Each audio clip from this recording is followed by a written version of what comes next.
Hello everyone, it's time for another EU news update, and we have so much to cover today. As always, for any merchandise that I discuss in this video, there will be links in the description to either buy or pre-order them. For anything you purchase off Amazon, be sure to go to smile.amazon.com to have a portion of what you spend, at no additional cost to you, go towards the Twin Sons Foundation, a charity dedicated to donating Star Wars books to schools and hospitals. Thank you. As expected, following Aspyr Media's re-release of the Wii edition of The Force Unleashed on Nintendo Switch, Limited Run Games announced the physical version of the game is now available for pre-order on their website. On top of that, there is also a premium version and a master version available. For $89.99, the premium version includes a physical copy of Star Wars The Force Unleashed for Switch, a premium edition foil stamp box, a Force Unleashed steelbook, a Force Unleashed 18 by 24 inch reversible poster, character concept art cards, a commemorative coin, proxy enamel pen, and a certificate of authenticity.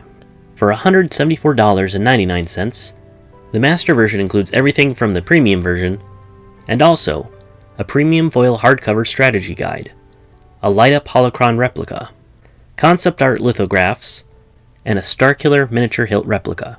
Whatever version of the game that you want to get, just know that pre-orders close on Sunday, May 29th at midnight Eastern Time.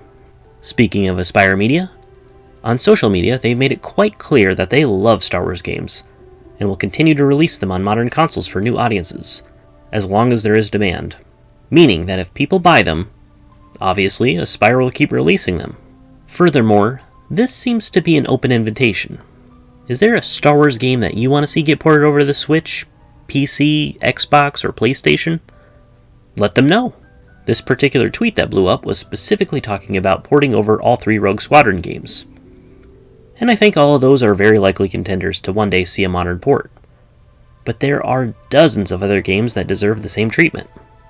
If you want to see a particular game receive a re-release, let Aspyr Media know. Del Rey has revealed the covers of Wave 4 of the Essential Legends collection.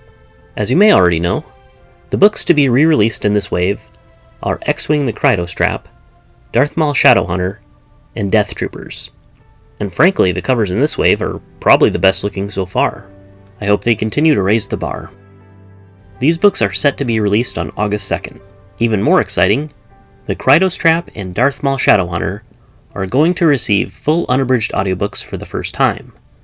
The release of unabridged audiobooks alongside the Essential Legends waves is something we've seen already, but this is the first time that we're going to get 2 at the same time. This is also a pattern that I'd very much like to see continue in the future.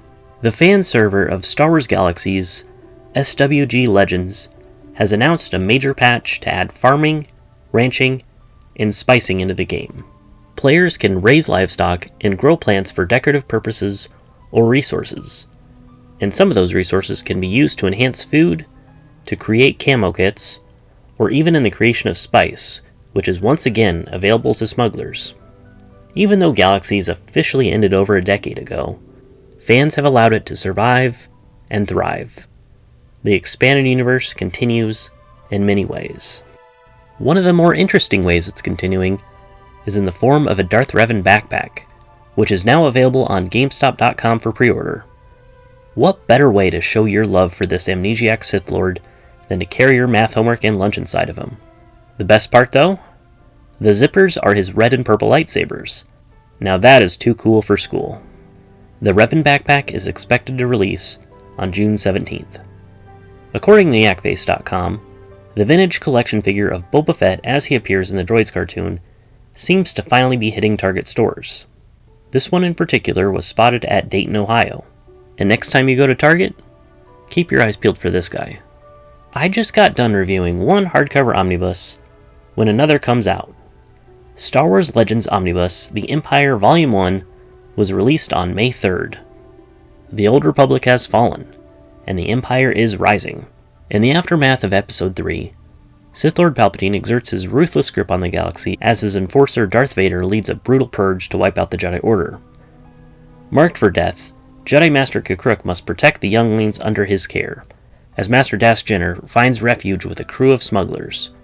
But to survive, will they abandon their heroic ideals?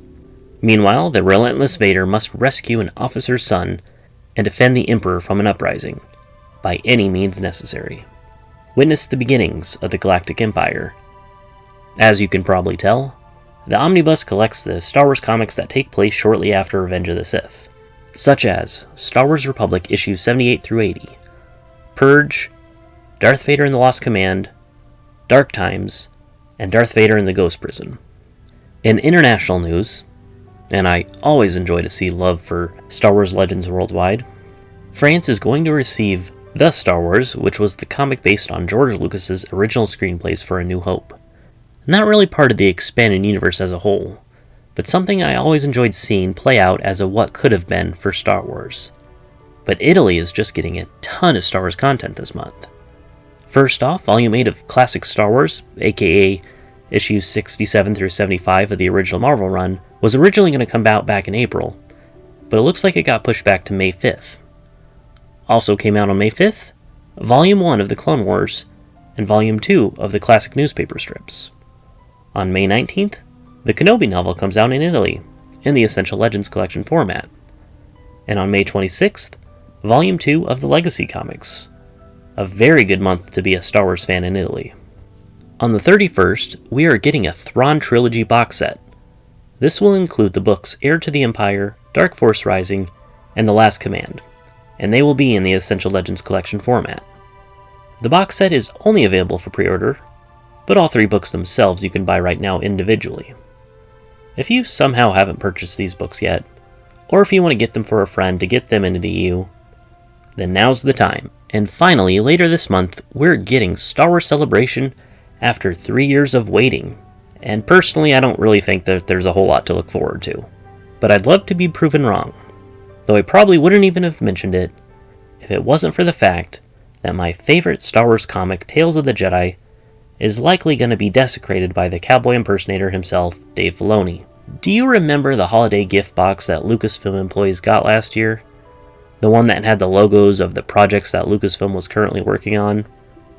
Well, one of those logos was Tales of the Jedi in the exact same font as the 90s comics. Pretty weird, huh? I think I was right not to get excited.